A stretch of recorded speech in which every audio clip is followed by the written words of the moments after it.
আসসালামু আলাইকুম। আসসালামু আলাইকুম ওয়া রাহমাতুল্লাহি ওয়া বারাকাতুহু। আমার দাদা ভাইয়ের এই ফার্মটা 1 মাস আগে উনি নতুন করে শুরু করছে। তাই নতুন করে শুরু করার পর থেকে আমার ডাকছে, আমি আসলাম।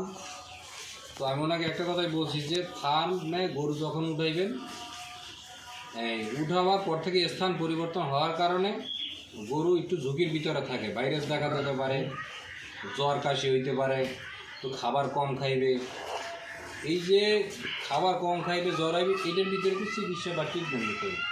এখন আমার সাইডে একটা গরু আছে, আর এই একটা গরু আছে। এই গরুটার বাদলার একটু সমস্যা ছিল, এই কান্দার এই জায়গাতে ফুললে উঠছে। আমার ফোন দিয়েছে যে ভাই আমার গরুটার কান্দার এই জায়গাটা তো ফুললে উঠছে।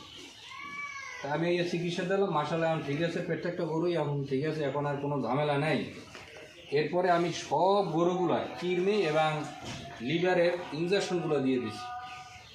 তো এখন গরু মাসাল্লাহ ঠিক আছে, কোনো ঝামেলা নাই। তারপরে ওই একটা গরু আছে, এই একটা বাছুর আছে। এই বাছুরটার এই দুগ্ধ জ্বর হয়েছিল, দুগ্ধ জ্বর।